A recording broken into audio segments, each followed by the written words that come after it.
Vector product और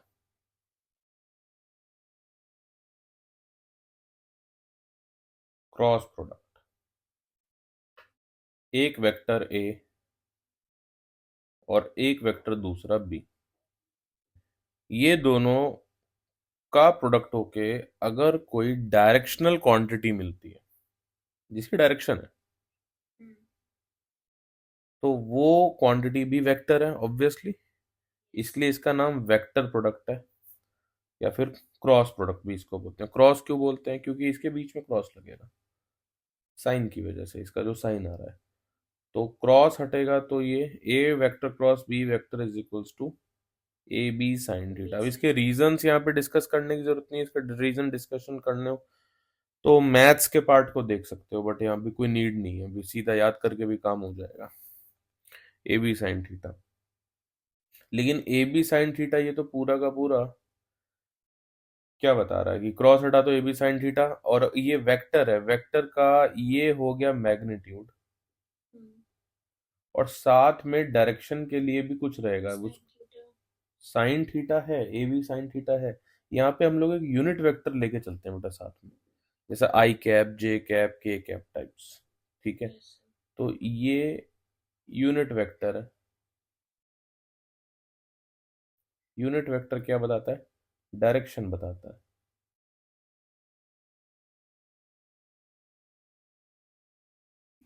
इसकी direction को देखने के लिए एक रूल है, रूल फॉर इट्स डायरेक्शन, और वो रूल है क्या? Right hand thumb rule. Right hand thumb rule, तो राइट हैंड थंब रूल मतलब कैसे कि अगर एक एक ए वेक्टर है ए, और एक बी वेक्टर है, ये ए वेक्टर है बी वेक्टर, और आपने अगर ए पर हाथ रखकर बी की तरफ आपने अपने हाथ को कर्ल किया, तो जो आपका थंब आएगा वो ऑब्वियसली इससे भी परपेंडिकुलर होगा और इससे भी परपेंडिकुलर होगा। ये तो ऑब्जर्वेशन वाली बात है, खाली ऑब्जर्वेशन पे भी न्यूमेरिकल सॉल्व हो जाते हैं बेटा। तो जो सी वेक्टर आ रहा है वो ए वेक्टर और बी वेक्टर दोनों से परपेंडिकुलर है, ये आई पहली बात समझ में। थीटा एंगल ए और बी के बीच का एंगल है, ठीक है। अच्छा, तो यहाँ पर ये डायरेक्शन देखने के लिए राइट हैंड थंब रूल का यानी यूज हुआ, ये सी वेक्टर की डायरेक्शन है ये, तो राइट हैंड थंब रूल भी हो जाता है, राइट हैंड स्क्रू रूल भी यूज होता है, वो भी कुछ स्क्रू रूल। इसका मतलब ये कि आप ऐसा मान के चलो कि यहाँ पर ये अगर ये ए वेक्टर है और ये अगर बी वेक्टर है, तो एक स्क्रू लगा हुआ है, ये हो गया ऐसे स्क्रू। स्क्रू को अगर आप टाइट करोगे नीचे से तो ये स्क्रू ऊपर की तरफ बढ़ता जाएगा, ये स्क्रू की थ्रेड्स है, ठीक है। जैसे स्क्रू को टाइट करो नीचे से, तो ए से बी की तरफ अगर आप टाइट करोगे तो ये बढ़ता जाएगा, और बी से ए की तरफ करोगे तो ये खुलता जाएगा। ऊपर भी देखोगे, अगर बी वेक्टर से ए वेक्टर की तरफ अगर आप हाथ घुमाओगे तो सी वेक्टर नीचे की तरफ आएगा। तो इससे एक चीज ऑब्जर्वेशन ये ले सकते हैं हम लोग कि A vector cross B vector is just negative of B vector cross A vector, ठीक है। अब इसका जरा कुछ मैग्नीट्यूड कैलकुलेशन देख लेते हैं। तो हम लोगों ने अभी अभी तो डायरेक्शन वाली बात देखी ऊपर, मैग्नीट्यूड कैलकुलेशन, जब डायरेक्शन ऊपर देख लिया तो बचा ही क्या? मैग्नीट्यूड ही तो बचा। मैग्नीट्यूड कैलकुलेशन में दो बात, एक तो हमने ऊपर देख ही ली A B sine theta, direction के लिए हमने अलग से क्या लगा दिया? Unit vector. ये मैग्नीट्यूड है खाली, ए बी साइन थीटा। अब ए वेक्टर क्या है? एक चीज और, ए वेक्टर क्या है? ए वन आई कैप मान के चलते हैं, बी वन जे कैप अगर ये कैप के टर्म्स में आ जा रहा है, सी वन के कैप, और ऐसे बी वेक्टर क्या है? A two I cap plus B two J cap plus C two K cap, K cap. तो दो तरीके हैं इन दोनों को मल्टीप्लाई करने के। दो तरीके क्या, ठीक है दोनों डिस्कस कर लेते हैं। टू वेज हैं A vector cross B vector को करने के, अगर वो ऐसे कैप के टर्म्स में दिया हुआ है तो तरीका नंबर एक, two ways. Way one, way one, तो वे वन थोड़ा ज़्यादा शॉर्टकट है। क्या है इसमें, ऐसा वो, इसको डिटर्मिनेंट रूल बोलते हैं। मैथमेटिक्स में एक चीज होती है जिसका नाम है डिटर्मिनेंट, मैट्रिक्स टाइप की चीज होती है। आपने शायद कहीं सुना हो सकता है। ठीक है, अब मेडिकल में तो ये कहीं पे भी बेटा आता नहीं है पढ़ाने में, तो इसलिए आपने हो सके वो, ये भी हो सकता है ना सुना हो, बट ये जस्ट एक नंबर सिस्टम है एक तरीके का। आप ये देखो कैसे काम करता है, अलजेब्रा है बस ये। तो ए वेक्टर क्रॉस बी वेक्टर अगर आपको करना है, अब आपको कुछ नहीं करना, ऊपर वाले नंबर्स को देखो, ए वेक्टर बी ए वन आई cap, B one J cap, सी वन के कैप, वहां से उठा लो सीधा सीधा, आई कैप, जे कैप, के कैप। ये मेरी बात याद रखना, ऊपर लगा देना प्लस माइनस प्लस। ठीक है, नहीं तो ये आगे जाके चेंज होता है फिर, और कोई बात नहीं है। कुछ लोग ऐसे नहीं चलते हैं, वो आगे जाके चेंज करते हैं। तो A one B one C one, ऐसे यहाँ A two B two, B two C two. अब ध्यान रखना कि ये मैं ऐसे साइड में बता दे रहा हूँ, डायगोनल ऐसे चलेंगे, ऐसे वाला प्रोडक्ट होगा माइनस ऐसे वाला प्रोडक्ट होगा। ठीक है, तो हम इस चीज को ऑब्जर्वेशन में, यहाँ पे मैं अपना ये कलर वाला पेन उठा ले रहा हूँ एक बार, और फिर इसको देखते हैं। तो सबसे पहले क्या करेंगे, इस पे हाथ रख देंगे। इस पे हाथ अगर रख दिया तो ये तो ढक गया, ये ढक गया तो बचा क्या, अब ये बचा और ये बचा। ठीक है, इसको बोलते हैं रो, इसको बोलते हैं कॉलम। तो कोरस्पॉन्डिंग रो और कोरस्पॉन्डिंग कॉलम बच गए, है ना। देखो ये रख दिया तो ये बंद हो गया और ये बंद हो गया, सॉरी, ठीक है ना, ये दोनों बंद हो गए, है ना। बचे क्या, सिर्फ ये दो, ये चार बच गए, है ना। तो अब इसमें क्या करना है, ये मल्टीप्लाई और ये माइनस ये। ठीक है, फिर फिर और साइन उसका ही लेना है जो जिस पे आपने लगाया है, जिसको बंद किया है आपने। ठीक है, एक सेकेंड।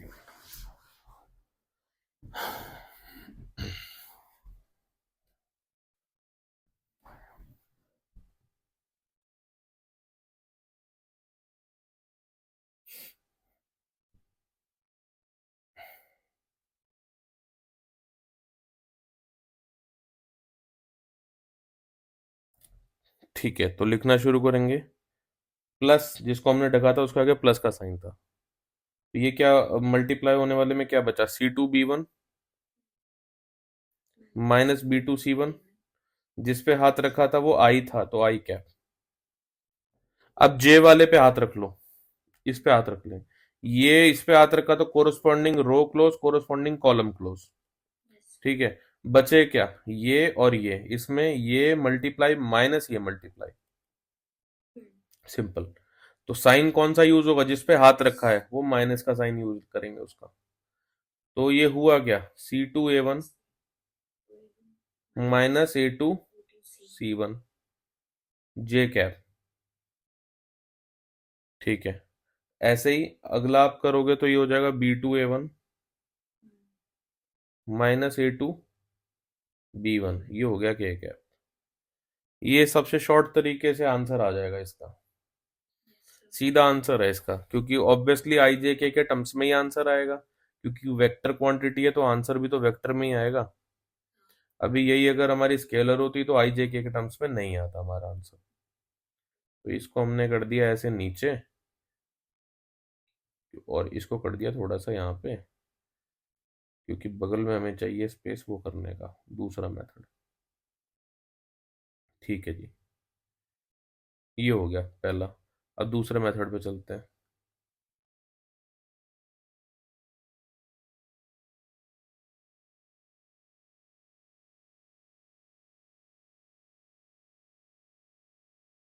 वे नंबर टू, वे नंबर टू क्या है भाई, आई कैप क्रॉस आई कैप। अगर ऐसा हो, पहले तो इसको समझ लेते हैं। ये ऐसे समझ लो कि ये है प्लस का साइन और ये है माइनस का साइन। तो अगर मैं ऐसे चलूंगा तो प्लस का साइन यूज होगा। तो आई कैप क्रॉस जे कैप गिव्स के कैप, ऐसे जे कैप क्रॉस के कैप गिव्स आई कैप, के कैप क्रॉस आई कैप गिव्स पॉजिटिव जे कैप, तो सारे पॉजिटिव आएंगे। और नेगेटिव वाले में ठीक ऐसा उल्टा चलना है, लिखना वही है i cap J cap K cap, लिखना वैसा ही है और चलना ऐसा है उल्टा।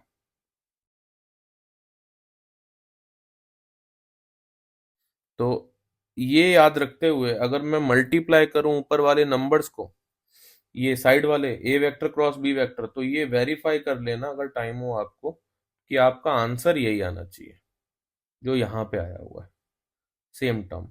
ठीक है, मैं इसको उठा के बस यहाँ कॉपी पेस्ट कर दे रहा हूँ।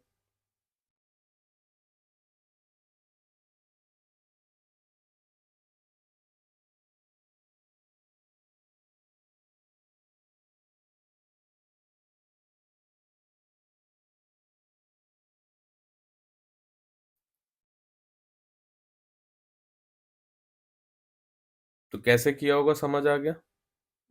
कुछ भी इसमें ऐसा उल्टा सीधा नहीं है।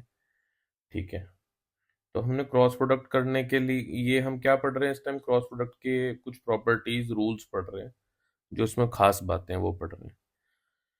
अच्छा, एक दो बातें और इम्पोर्टेंट है, मैं इसको ऐसा कुछ डाल देता हूँ कि ये इसके अंदर का पॉइंट नंबर है, सेकंड चल रहा है ना ये कुछ, ठीक है, ऐसे डॉट वाला साइन है, ठीक है। सर इसमें से कुछ भी ऐड करना है क्या शॉर्ट नोट्स में? अगर कुछ ऐड करना है तो वो सिर्फ ये है, ठीक है, इसको ऐड कर लेना माइक्रो नोट्स में, ऐसे मुझे ना याद दिला के पूछ लिया करो बेटा। यस। और ये बस दो चीज डालना और कुछ भी मत डालना फिलहाल के लिए, और कुछ नहीं। अब जैसे होगा पैरेलली मैं बताता रहूंगा। एक और खास बात क्रॉस प्रोडक्ट को लेकर के, तो ए वेक्टर अगर है A1 I cap plus B1 J cap plus C1 K cap, similarly B vector A2 I cap plus B2 J cap plus C2 K cap, ऐसा है। तो ये दोनों वेक्टर एक दूसरे के पैरेलल हैं या नहीं पैरेलल हैं, ये पहचान करने की के लिए क्या आपको करना चाहिए, आप इनके कोफिशिएंट्स को देख लो, A1/A2, B1/B2, C1/C2। अब ये एक प्रॉपर्टी तो है और एक ऑब्जर्वेशन भी कह सकते हो आप इसे, ये आएगा कांस्टेंट। अगर ये कांस्टेंट आ रहा है तो ही ये पैरेलल है, पहली बात तो ये। अब वो कांस्टेंट अगर पॉजिटिव आ रहा है तो they are A and B are parallel, parallel. और अगर वो कांस्टेंट नेगेटिव है then that A and B are anti parallel, anti parallel. ठीक है ना? कुछ ऐसा एग्जाम्पल, फॉर एग्जाम्पल एक एग्जाम्पल ले लेते हैं। तो ऐसा मैं जबरदस्ती बना रहा हूं इसको, तो 4 आई कैप प्लस 8 जे कैप प्लस 12 के कैप, और इधर बी वेक्टर 2 आई कैप प्लस 4 जे कैप प्लस 6 के कैप। तो अभी अगर ऐसा बोल दे क्वेश्चन बना के कि ये प्रूफ करो कि ये दोनों पैरेलल है, तो ऊपर वाला तरीका अपना लो, यस सर। प्रूफ करो। तो दिख भी तो रहा है, 4/2 2, 8/4 2, 12/6 2, तो पॉजिटिव यस 2। ठीक है, इस तरीके से हो जाएगा ये, डन, बहुत बढ़िया।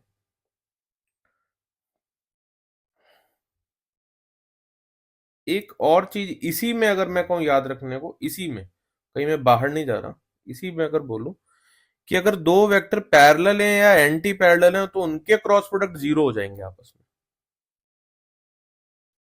So the the cross product, the लिख देता हूँ ना, कुछ ऐसा ना लगे कि काट ही दिए। The cross product of two parallel and anti parallel vectors is zero. यानी कि अगर इन दोनों को मैं उठा करके ऐसे भी रख दूं ना, तो इनका आंसर क्या आएगा? जीरो। ऊपर वाले A1 B1 C1 को A2 B2 C2 ऐसा मैं रख दूं इसमें, भाई ये करके देख लेना ना, एक बार ट्राई कर लेना, तो ये जीरो आएगा। जीरो को कुछ नहीं, जीरो नहीं बोलते, नल वेक्टर बोलते हैं। नल इसलिए क्योंकि ना तो उसका मैग्नीट्यूड है ना तो डायरेक्शन है, कोई वेक्टर क्रिएट ही नहीं हो रहा है। मैं एक बार ऊपर का वो देख लूं कि सही फॉर्म में ऊपर से नीचे की तरफ आ रहा है ना ये। हाँ, तो अब मैं इसको थोड़ा पूरे पेज पे ले लेता हूँ ऐसा। ठीक है, ये बात समझ आ गई सारी? ठीक है। और अगर और भी कोई भी चीज होगी तो वो धीरे धीरे अपने आप कोशिश करेंगे क्वेश्चन के थ्रू सामने आ जाए। जैसे क्वेश्चन है कि find a unit vector. Unit vector का मतलब है डायरेक्शनल वेक्टर। ऐसा डायरेक्शनल वेक्टर फाइंड करो to A vector 2i cap plus 3j cap plus k cap and B vector i cap minus j cap plus k cap. इन दोनों से वो perpendicular हो। Find a unit vector perpendicular to these two vectors. तो देखो, question को शुरू करने से पहले ही हमने वेक्टर पढ़ा, तो हमें एक चीज ये इसमें से स्मेल आ रही है क्या, कि एक ही वेक्टर ऐसा होता है जो बाकी दोनों वेक्टर के परपेंडिकुलर होता है, और वो क्रॉस प्रोडक्ट का वेक्टर होता है। भाई याद करो, C vector is equals to A vector cross B vector. और राइट हैंड थंब रूल से मैंने बात बोली थी कि ए और बी के बीच में एंगल हो सकता है, बट सी और ए और इन दोनों से ही परपेंडिकुलर होता है वो। और जब हम इसको खोलते हैं, ढंग से लिखते हैं, तो इसको हम ऐसे लिखते हैं, A vector cross B vector is equals to A B sine theta N vector. और ये एन वेक्टर ही क्या था? Unit vector. यानी यही पूछ रहा है वो, मुझसे यही निकालने को बोल रहा है वो। तो एन वेक्टर क्या हो गया यहां से? मैं अगर इसको खाली स्केलर क्वांटिटी बोलूं तो ये खाली सी हो गया। तो यानी मुझे बोल रहा है वो C vector divide by C only. यानी कि वो मुझे ये बोल रहा है करने को, A B A vector cross B vector नीचे mod of A vector cross B vector. क्या यही बोल रहे हैं? आप मेरी बात समझ चुके हो अच्छे से?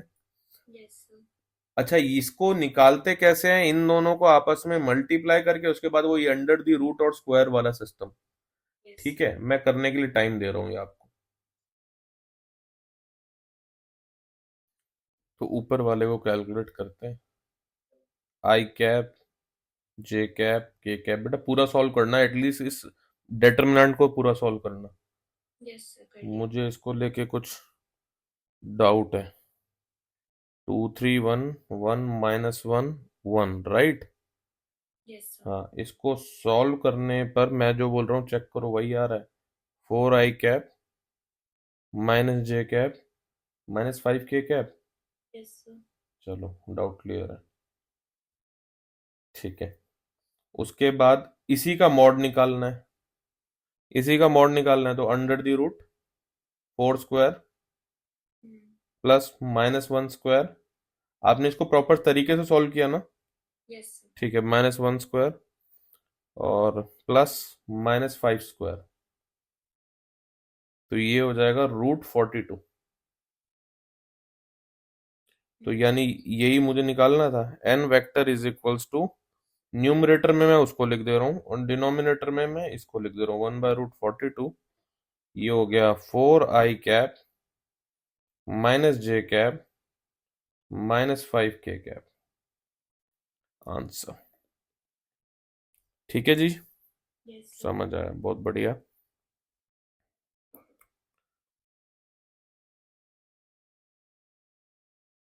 क्वेश्चन, एक वेक्टर दिया हुआ है i cap minus J cap plus 2k cap, और एक वेक्टर दिया हुआ है 3i cap minus 3j cap plus 6k cap. Prove that they are parallel.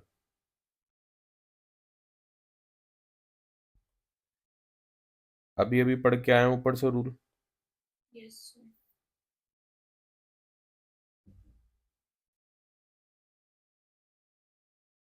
Parallel है। पैरेलल हैं, यस सर। क्योंकि मैं जैसा देख पा रहा हूँ बी वेक्टर को अगर मैं पूरे को 3 से डिवाइड कर दूं तो ए वेक्टर निकल के आ जाएगा। हाँ। मतलब ये तो मैं ऑब्जर्वेशन के बेस पे बोल रहा हूँ, नहीं तो वो जो आपने डिवाइड करके निकाला होगा वो भी तो 1/3 ही होगा वन बेटा। By three yes sir. हाँ तो वो कांस्टेंट होगा, और एक ऊपर से पॉजिटिव कांस्टेंट है, तो so they are must parallel vectors. ठीक है। यस। हम्म। तो और भी क्रॉस प्रोडक्ट के और क्वेश्चंस हैं, अब मैं वो बेसिक क्वेश्चन तो नहीं देना चाह रहा हूँ क्योंकि वो तो बस मल्टीप्लाई और ऐसे रूल वगैरह करने का है। हम लोग चल रहे हैं कि क्या करेंगे, थोड़े से कुछ सेट ऑफ रूल्स, कुछ एक इम्पॉर्टेंट पॉइंट्स लिखेंगे, इसको एक नई हेडिंग दे देंगे, फ्यू इम्पॉर्टेंट ऑब्जर्वेशंस, फ्यू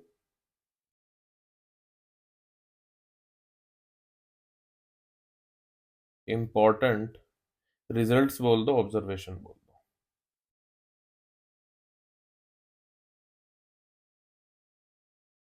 या फैक्ट्स बोल दो। ठीक है।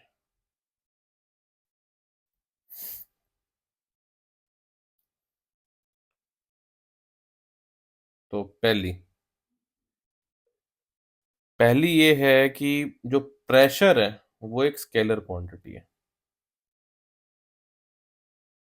कोई कहे रीजन, वेक्टर नहीं है, क्योंकि इसके पास कोई डायरेक्शन सेंस नहीं होता, ये ऑल डायरेक्शन से लगता है फ्लूइड में। यस। ऑल डायरेक्शन, तो ऑल डायरेक्शन का मतलब कोई डायरेक्शन थोड़ी है फिर। कोई चीज जब सारी डायरेक्शन से आ रही है तो उसकी कोई फिक्स डायरेक्शन थोड़ी है। Yes. Applied, all direction applied in fluid. कई बार आपको सेल्फ डाउट क्रिएट होगा क्वेश्चन करते करते, तो वहां पे ये काम आती हैं चीजें। Surface tension, surface tension fluid mechanics में ही पढ़ेंगे, प्रेशर भी ऑब्वियसली वही है। सरफेस टेंशन, टी सिंबल, ये भी एक स्केलर क्वांटिटी ही है। सर क्यों है स्केलर क्वांटिटी, टेंशन की तो डायरेक्शन होती है, तो फोर्स होता है। बेटा टेंशन होता है, सरफेस टेंशन फोर्स वेक्टर नहीं है, स्केलर है। ओनली ये जो फोर्स में आप टेंशन पढ़ते हो रोप वाला, वो वेक्टर है, वो फोर्स है। सर सरफेस, सरफेस टेंशन की भी तो सिर्फ जैसे अगर फॉर एग्जांपल एक फ्लूइड ले लें तो उसकी भी तो डायरेक्शन सिर्फ डाउनवर्ड्स देखो है अब ना। मैं वैसे इसमें ज्यादा अभी डेप्थ में जाना नहीं चाह रहा था, लेकिन चलते हैं थोड़ा सा, कि अगर एक फ्लूइड है और ये बकेट है, ठीक है, तो वहां पे आप लोग एक कांटेक्ट एंगल मेनिस्कस वगैरह पढ़ते हो, आएगा वहां पे। ठीक है। तो अगर मैं इसको टॉप से देखूं तो ऐसा दिख रहा है। Yes sir. ठीक है। तो अभी ये हर डायरेक्शन में लगता है सरफेस पे, ऐसा, ऐसा हर डायरेक्शन में, तभी तो ये इस बीकर से जुड़ा हुआ है। Yes sir. ठीक है। तो जब ये इतनी सारी डायरेक्शन है, अब रोप है, रोप के केस में तो एक ही तरफ है, एक रोप है, इसकी एक फिक्स डायरेक्शन है, इसकी तो पूरी की पूरी डायरेक्शन है, क्योंकि ये सरफेस पर है। अगर आप बीकर को टॉप व्यू से देखोगे तो ऐसा दिखेगा, तो ये देखो ये हर तरफ, ये तो ऐसा लग रहा है, क्योंकि सरफेस टेंशन है, होता क्या है, stretching membrane ability of a liquid surface. Yes sir. तो ऐसे ही तो खींच के रख सकता है वो अपने आप को, तो ये कोई पर्टिकुलर डायरेक्शन थोड़ी है, ये तो प्रेशर वाली बात कर रहा है, हर हर डायरेक्शन में। Yes sir. ठीक है। तो इस बात को ध्यान रखो, सरफेस टेंशन एक स्केलर क्वांटिटी है, वेक्टर नहीं है। दिशा भ्रम हो सकता है यहाँ पर। स्ट्रेस जो है, स्ट्रेस, वो ना तो स्केलर होता है ना तो वेक्टर होता है, वो टेंसर होता है। अब ये क्या है, ये आपको पढ़ना नहीं है, बस आपको ध्यान रखना है। टेंसर एक मोर मैथमेटिकल टर्म है।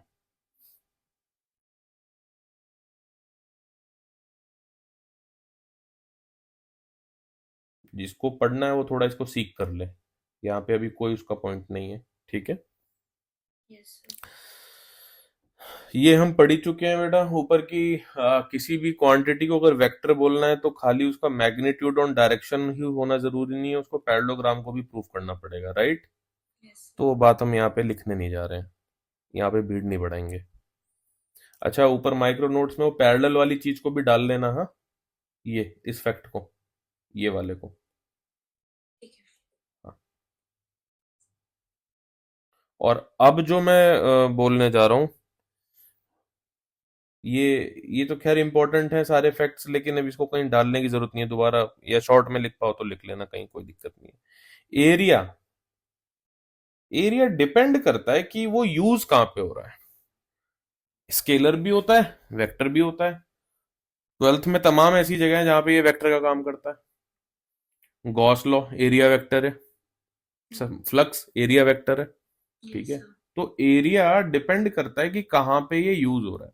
अगर कोई फील्ड लाइन या कोई फील्ड जैसी क्वांटिटी जो एरिया डिपेंडेंट है, तो वहां पे एरिया कई बार वेक्टर की तरह काम करता है। एरिया में बी वेक्टर, में बी स्केलर, डिपेंड की वो यूज कहाँ हो रहा है। कहाँ कहाँ पे वेक्टर है, नाम ले लेते हैं चलो। हीट फ्लक्स, इसका नाम थोड़ा कम ही सुना होगा, क्योंकि ये ऐसा फ्लक्स जैसा यहाँ पे यूज करते नहीं है इसको। हीट में फ्लक्स जैसा कुछ यूज करते नहीं है, लेकिन जब हम पढ़ेंगे तो हम मैथमेटिकल टर्म्स में उसको लेंगे। ऐसा इलेक्ट्रिक फ्लक्स फाई ई, ऐसा मैग्नेटिक फ्लक्स फाई बी। ये तीन जगह पे, चौथी मेरे को और कोई जगह याद नहीं आ रही है, अगर याद आए तो बताना, ये तीन जगह पे तो एरिया वेक्टर लेते ही लेते हैं, ठीक है। यहां पर ये डिपेंड कर, एरिया पे बहुत सारी चीजें डिपेंड करेंगी। अब जरा एक ऐसे सोचो, सोचो कि जैसे आपके हाथ में आईपैड है, तो यस आईपैड में से सपोज हीट निकल रही है, क्योंकि हीट, और हीट भी रेडिएशन है, लाइट भी रेडिएशन है, ठीक हाँ। है। निकल तो लाइट रही है, बट मैं उसको हीट की तरह लेने को बोल रहा हूं आपको। भाई लाइट भी रिफ्लेक्ट करती है, हीट भी रिफ्लेक्ट करती है, यस सर। ठीक है। यही रीजन है कि फॉइल पेपर वगैरह यूज करते हैं, क्योंकि हीट रिफ्लेक्शन करने के लिए, हाँ। राइट। तो अगर आईपैड आपके सामने रखा हुआ है, तो इस पॉइंट पर देखो, जब वो आपकी आंखों के ठीक सामने है, तो लाइट रे एकदम ठीक आपकी आंखों पे पड़ रही है, इधर एकदम सामने, है ना। मैं इसको डॉट डॉट प्रोडक्ट बोल रहा हूँ, डॉट दिखा रहा हूँ, डॉट मतलब ठीक सामने आ रही है। जैसे ही आपने स्क्रीन थोड़ी सी टिल्ट कर दी, तो अब वो उतनी नहीं आ रही है जैसे ये थी, ये तो पहले ऐसे जा रही थी, सपोज ये आपका फेस है, यूं जा रही थी। और थोड़ा सा अगर आपने इसको ऐसे टिल्ट किया, अब कैसी जा रही है, जा तो ऐसे रही है, बट इसका एक कंपोनेंट आपकी तरफ आ रहा है, यस सर। खाली कंपोनेंट। यहां पे इस एरिया का कितना पार्ट आपकी तरफ आ रहा है, वो एरिया वेक्टर है। तो हीट में, लाइट में, इलेक्ट्रिक फील्ड में, मैग्नेटिक फील्ड में, अब याद करो, ऐसा इलेक्ट्रिक फ्लक्स में भी तो होता है कि अगर पूरा का पूरा इधर कर दूं मैं एरिया, तो पूरा का पूरी फील्ड इधर जा रही है, यस सर। इसका इधर तो कोई कंपोनेंट बचा ही नहीं ना। हाँ। लेकिन अगर थोड़ा सा भी टिल्ट मैंने कर दिया, तो ये जहा जा भले ऐसे रही है, पर इसका कोई कंपोनेंट तो एक्स एक्सिस से थीटा लेके इधर जा रहा होगा ना। अब अपने यस। आईपैड को सोचो कि अगर वो ऐसे रखा हुआ है तो तुम्हें थोड़ी पढ़ने में मुश्किल होगी, अगर आपका फेस ऐसा है तो। हाँ। लेकिन थोड़ा सा भी टिल्ट होगा तो आप यहां से पढ़ ले रहे होगे इसको, क्योंकि उसका कुछ कंपोनेंट आपकी तरफ आ रहा है। तो एरिया वेक्टर डिपेंड करता है कि यूज कहां पे हो रहा है, तो वहां पे वो वेक्टर क्वांटिटी है। वैसे तो पढ़ते पढ़ते अपने आप फिजिक्स में पता चल जाएंगे, लेकिन यहाँ पे कुछ डॉट और क्रॉस प्रोडक्ट के कुछ एग्जांपल्स। जैसे डॉट के क्या क्या हो गया, work done, force into displacement, vector है ये obviously. Power, force dot velocity, तो लेफ्ट साइड वाला तो स्केलर ही है ना। Electric flux, E vector dot d s vector, यहाँ एरिया वेक्टर है। बट फ्लक्स एक स्केलर क्वांटिटी होती है। Similarly B dot d s, magnetic flux phi B, ये भी एक स्केलर yes, क्वांटिटी होती है। अब ऊपर वर्क डन है तो पोटेंशियल एनर्जी भी तो वर्क डन का ही फॉर्म है। हाँ, तो मैं पी क्रॉस ई लिखता, लेकिन वो वेक्टर क्वांटिटी है। बट यहाँ potential energy P dot E, P vector dot E, P क्या है यहाँ पे, डाइपोल है, ई इलेक्ट्रिक फील्ड है। कहाँ, ये 12th के सेक्शन से सारे, right. Electric potential energy, magnetic potential energy. तो ये जिन्होंने आप लोगों ने पढ़ रखा है चैप्टर तो आपको समझ आ रहे होंगे, कोई वीडियो को पहली बार देखेगा कुछ नहीं समझ आएगा कि ये फॉर्मूले आ कहाँ से है। तो वो तो जाना पड़ेगा ना, फिर आगे पढ़ना पड़ेगा, वरना तो और कैसे ही होगा, yes, sir. है ना। सिमिलरली यहाँ पे भी लिस्ट है, tau is equals to r vector cross F vector, but यहाँ पे टाउ इटसेल्फ वेक्टर है। Angular momentum r vector cross p vector,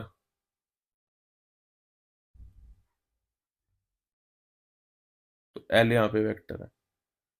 v is equals to r omega, but omega vector, r vector velocity vector. Tau is equals to p E sine theta, p vector cross E vector is equals to tau vector. तो बहुत लंबी list है, क्या करना है, अभी चल ही रहे इंपॉर्टेंट रिजल्ट। एक, क्या ऐसा अगर आपको ट्रायंगल दिया हुआ हो, ये है ए वेक्टर और ये है बी वेक्टर, तो इसका अगर एरिया निकालना है, मैं सीधा रिजल्ट दे रहा हूं, area of this triangle half of A vector cross B vector का मैग्नीट्यूड।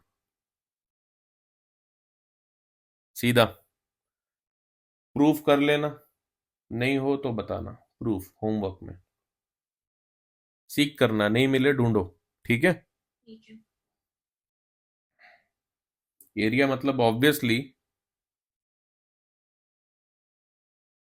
है ना, ये तो समझ ही आ रहा है, एरिया मतलब ऑब्वियसली है, दो साइड पता है, काम हो जाएगा। अब इसी का एक रिफ्लेक्शन बना लो, इसी का एक रिफ्लेक्शन बना लो कि अगर ये ए वेक्टर है और ये बी वेक्टर है,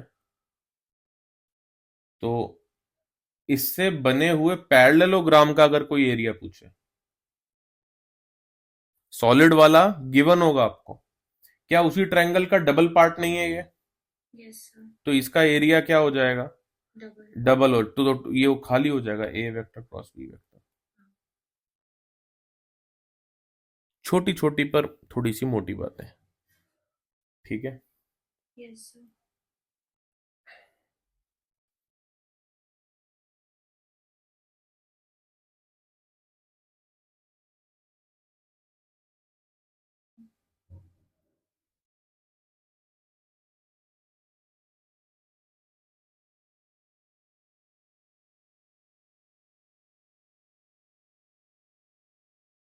वो यूनिट वेक्टर वाला तो हमने पढ़ ही लिया था ऊपर, हाँ। ठीक है। अगर ये लिखा जा रहा है component of A along B, along B, तो इसका मतलब ये होता है ए कॉस थीटा। खैर हमने ये देखा भी है कि अगर ऐसी कोई लाइन हो तो उसका कितना कंपोनेंट अलोंग ये है तो उसका कॉस हो जाता है, यस ये सर। आर है तो इधर आर कॉस थीटा हो गया, है ना। हम्म। तो component of A along B हो गया ए कॉस थीटा।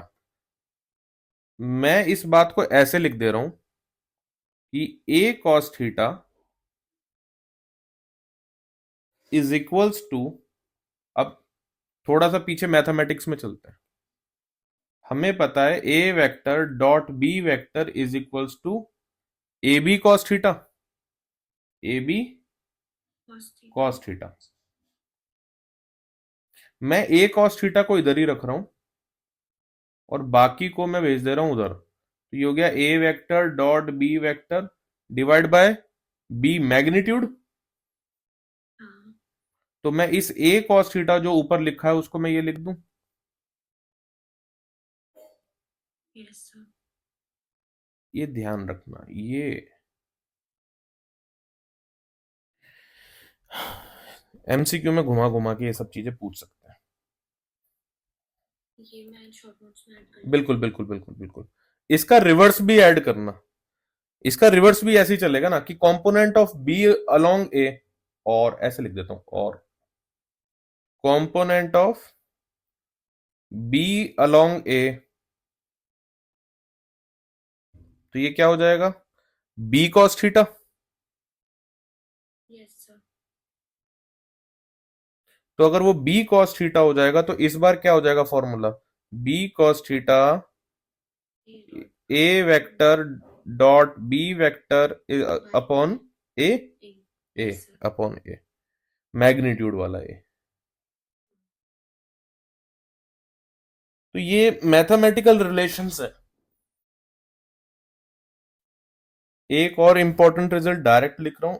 हालांकि हमने पैरेललोग्राम में एक चीज देख ली थी, याद करो बेटा, कि दो वेक्टर अगर मैग्नीट्यूड वाइज इक्वल हैं तो उनके जो रिजल्टेंट है वो उसके बाइसेक्टर पे जाता है। देखा था पैरेललोग्राम के रिजल्ट में। हाँ हाँ। ठीक है, वहीं पर प्रूफ करना इस चीज को, जो मैं डायरेक्ट रिजल्ट दे रहा हूं इसका, कि अगर दो वेक्टर बराबर हैं,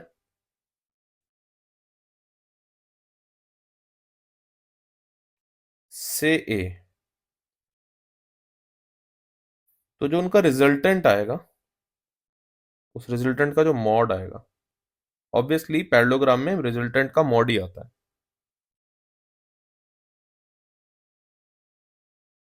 that is 2a cos theta by 2।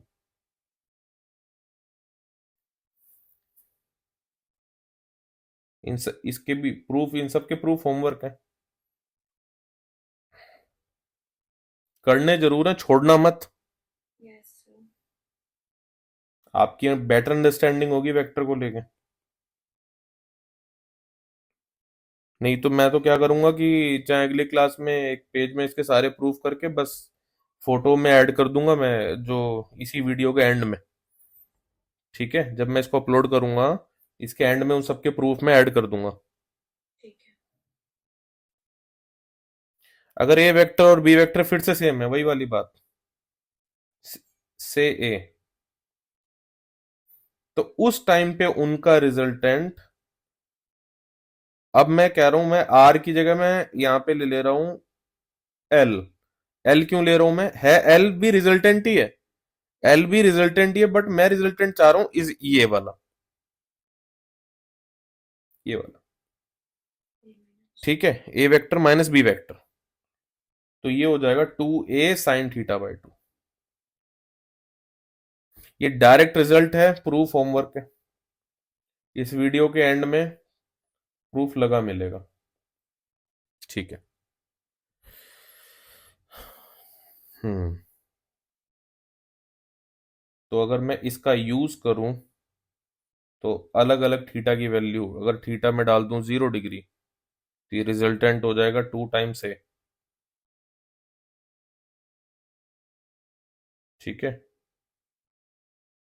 Yes sir. अगर ये थीटा में डाल दूं 60 डिग्री, तो ये रिजल्टेंट हो जाएगा √3a। अगर मैं ये थीटा डाल दूं 90 डिग्री, तो ये रिजल्टेंट हो जाएगा √2a। अगर मैं थीटा डाल दूं 180 डिग्री, तो ये रिजल्टेंट हो जाएगा 0। क्योंकि ये दोनों क्वांटिटी सेम है तो ये मुझे बोलने की जरूरत है क्या, या ये मालूम है कि इनका जो रिजल्टेंट है वो इन थीटा के बाइसेक्टर से पास होगा। मतलब। मतलब, तूने अगर मतलब बोल दिया तो मतलब लिखना पड़ेगा। पैरेललोग्राम में जाओ, और मैंने बोला था कि अगर वहां पे दोनों वेक्टर के मैग्नीट्यूड सेम हो तो उनके रिजल्टेंट जो है वो उनके हमेशा एंगल के बीच के बाइसेक्टर से पास होते हैं। हाँ हाँ मैंने यही लाइन बोली यस है अभी, यस यही लाइन बोली है कि क्या मुझे ये बात लिखने की जरूरत है, क्योंकि ये ऊपर लिखी हुई है ऑलरेडी, राइट है ना। ये एक वेक्टर ए है, ये एक वेक्टर बी है,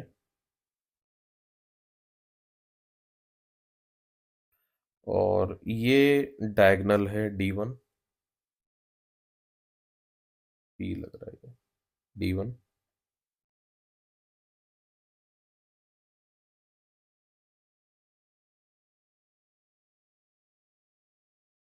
ठीक है, और ये डायगोनल है D2।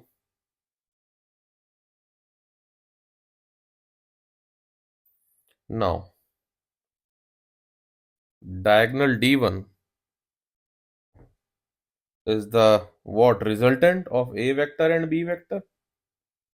हाँ yes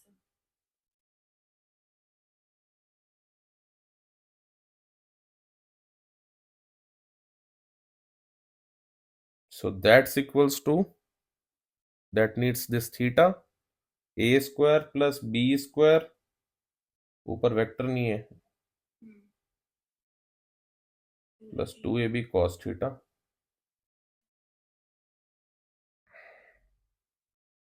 That is diagonal D1। Now diagonal D2। अब मैं ये जो लिख रहा हूं,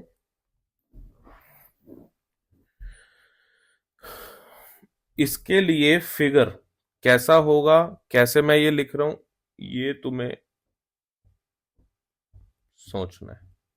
ए vector minus B vector D2, और मैं एल वेक्टर बोल दूं उसको, क्योंकि वो रिजल्टेंट है इन दोनों का। तो ये हो जाएगा A vector plus B vector minus 2AB cos theta. बात ये है कि ये सर आपने कैसे इमेजिन किया, जरा ये बता दो मेरे को। यही बात है, यस बता दूं कैसे इमेजिन किया है। हाँ चलो देख बेटा, ये ए वेक्टर है, तो ये ए वेक्टर है, तो माइनस बी वेक्टर इधर हो गया, और ये डायगोनल को यहां शिफ्ट कर दे। अच्छा समझ गई। यस ये ए वेक्टर, इसको नीचे कर दे, ये बी वेक्टर हो गया, इसका ठीक उल्टा, इस डायगोनल को यहाँ शिफ्ट कर दे, तो ये हो ही गया वही, कान घुमा के पकड़ा है बस। आई थिंक और नीड तो नहीं है ना डिटेल देने की। नहीं नहीं, ठीक है। D1 और D2 बराबर हो जाएंगे अगर थीटा 90 हो जाएगा तो।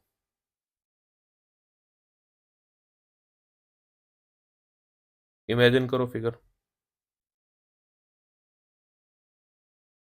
भाई स्क्वायर नहीं बन जाएगा, अगर ये 90 हो जाएंगे तो स्क्वायर नहीं बन जाएगा ये। हाँ तो वही बात अच्छा है ना। डायगोनली तो हाँ, कि अगर ये थीटा 90 हो जाएंगे, है ना, ये थीटा 90 हो गया, तो ये ऐसा ऐसा ऐसा ऐसा हो जाएगा। यस तो उस केस में जब ये ऐसे ऐसे हो जाएंगे तो डायगोनल तो बराबर ही हो गए, हाँ स्क्वायर के डायगोनल बराबर होते हैं। तो ये छोटी मोटी ऑब्जर्वेशंस हैं जो पूछी जाएंगी, है ना। तो ये सारी चीजें हैं। अब आपको जो क्वेश्चंस मिलेंगे वो कहीं ना कहीं इन्हीं बीच में से होंगे। एक, find component of vector A plus B along first x axis,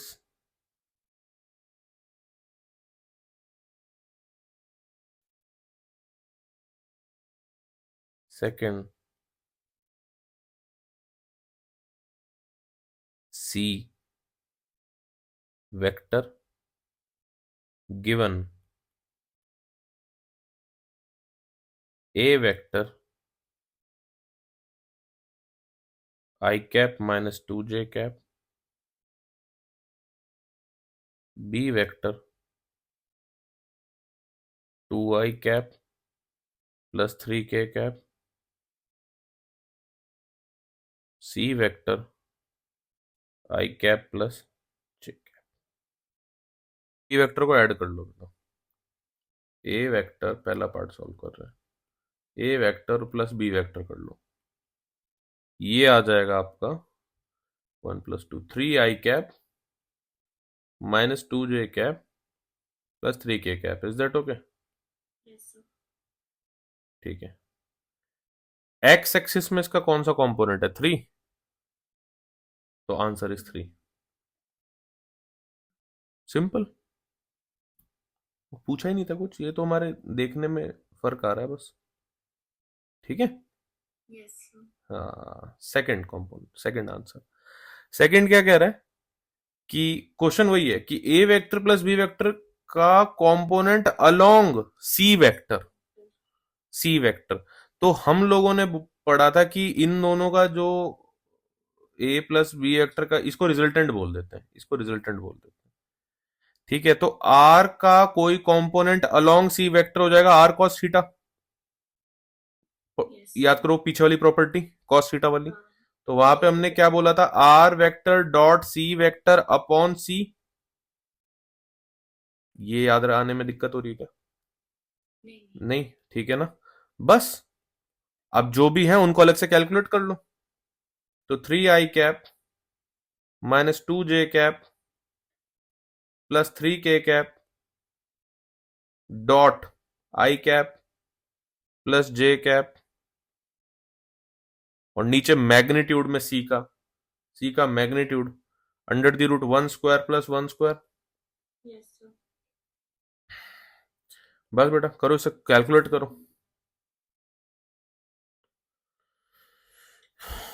तो आई होंगे बस, जे हो जाए, के तो वैसे भी खत्म हो जाएगा। हाँ. तो ये सिंपल 3 - 2 ऊपर बचेगा, Yes, sir. नीचे √2 हो गया, नीचे √2 1/√2 आंसर। 1/2. देखो ये थोड़े से नॉन कन्वेंशनल क्वेश्चन है जिनको आपने अभी तक ऐसा होता हुआ देखा नहीं है। हाँ. ऐसे क्वेश्चन है ये, क्योंकि ज्यादातर जो एसएल और उधर एनसीईआरटी में वो इस टाइप के नहीं रहते हैं, तो वो कुल मिला के आपसे किसी प्रॉपर्टी में किसी को मर्ज करा देंगे, किसी में किसी को मर्ज करा देंगे। और अगर आपको ऐसा होता हुआ लगे कि अरे ऐसा पहला तो कभी किया नहीं, तो समझ लेना आप सही जा रहे हो। ठीक है, हाँ, तो हमेशा ऐसा नहीं होगा कि पहले जो किया है वही होता रहे। हाँ. बस कोई भी मैथमेटिक्स का रूल ब्रेक नहीं होना चाहिए।